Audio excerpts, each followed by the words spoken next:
Okay, Rich again. Today I'm going to make a short video on posing angles and kind of how you want to line up the kids relative to the sun, okay?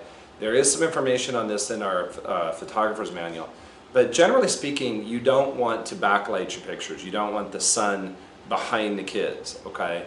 And two reasons for that. Number one, you run the danger of getting sun flares, okay?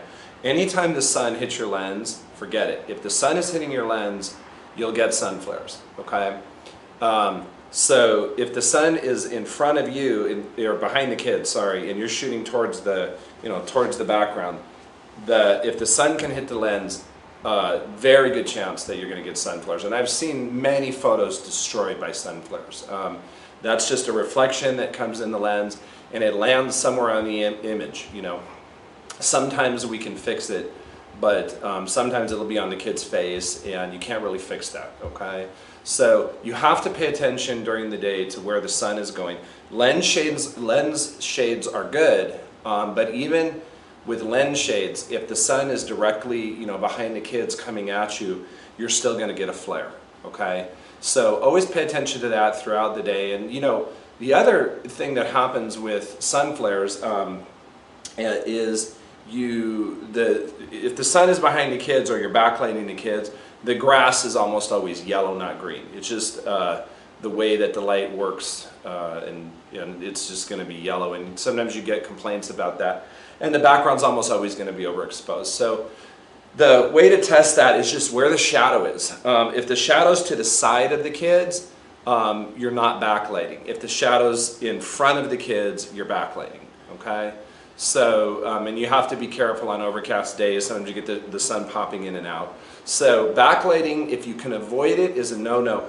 Once in a while, you can't avoid it because there's cars over here, there's all kinds of background noise. And so you are taking pictures into the sun. In that case, you need to make sure that your ISO is 100, which I tell you to always have it at that anyway.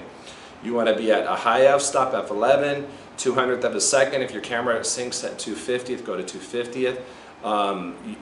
Daylight white balance as usual. And then I've even had where I had to shoot towards the sun, or there's some background, they want some trees, it's getting towards the end of the day, the sun's getting low.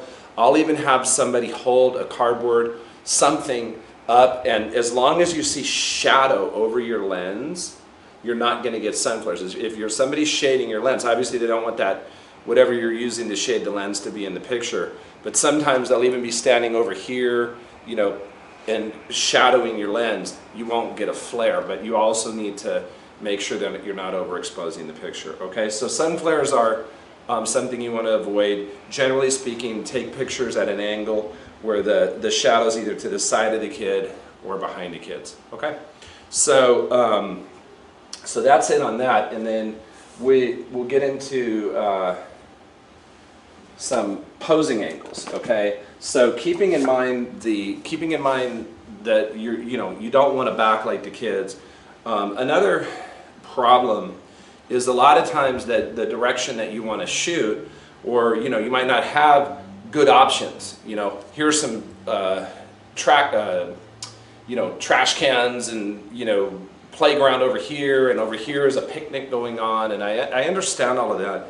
But one of the things that you can do as a photographer to make the pictures better is just kind of change the angle on how you do the photography. So if you can imagine, if somebody's walking behind your subject, okay, well, you could wait for that person to keep going, until they clear the area, but you can also just change your angle. I've done that many times, and you just move. You don't always have to stand in the same place, and put the person walking by, keep them behind the body of your subject. So pay attention to that, because I've seen many photos, and in our manual there's a photo where photographers have a trash can that's peeking in and out of the pictures. I mean, common sense would tell me I would go move that trash can so that it's not a problem.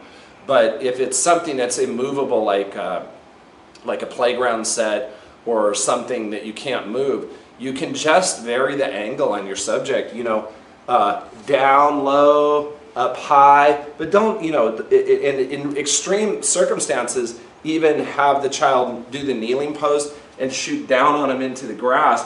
You don't stand on top of them. That's going to look funny. It distorts the picture, but angles are important. And here's the thing. You can almost always find a shrub or some way on the individual photos to cut out all the background noise. Now, I see a lot of photographers that just don't care. And they just, you know, they'll take these pictures and there's people in the background and they'll say to me, oh, Rich, you had to be there. You know, I've been there. I've done 1,000 shoots, okay? I know that for individual photos, there's a lot of ways you can work around people in the background. Now group photos are a challenge because they're big. You know, so you can't stand and shoot down on group photos. So, but angles are very important. So I want to show you just an example of it. This guy, this photographer, did a good job. So we'll start with what he had to work with. And if you zoom in here, Tony, you'll see all these cars back here, and there's people over here. And this guy could have, you know, this is the pre-posing slate picture. But let's look at what he did, okay? He followed my rule of 8, which is you should have 8 people in the back row to fill up the frame with people, not background, okay? So what he did, he had them all standing, and, you know, credit to this photographer, he had them all standing, 1, 2, 3, 4, about 8 people wide, and look what he did here. He got low, he shot up on the kids. There's cars back there, but he put the kids right next to each other. There might even still be a clump of people over there, but it's behind the coach. I mean, this guy did a fabulous job. He filled up the frame with people, 8 people wide, fills up a 5x7. You know, you see a little bit of stuff over here, but this is a picture of people, not background. He did a fantastic job on it, okay? So let's go to the other extreme here, okay?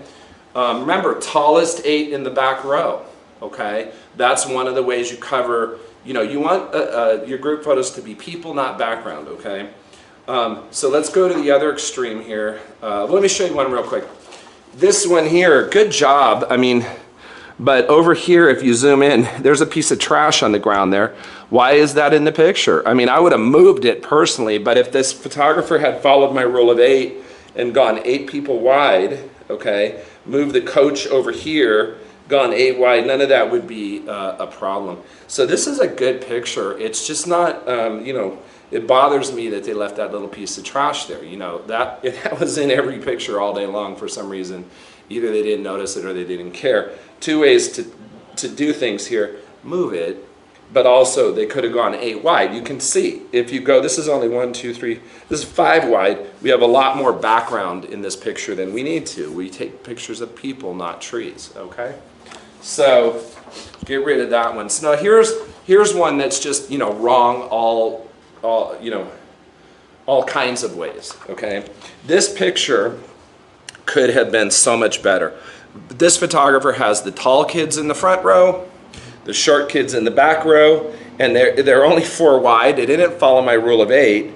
Look at all these cars back here, okay? There's people walking by. I mean, you know, I don't know, somebody walking their dog. It's crazy, okay? This all could have disappeared. Now they're using the soccer net as a background. That's a great background. I mean, you know, a soccer team in front of a soccer net, but just imagine this picture if this photographer had really posed it correctly.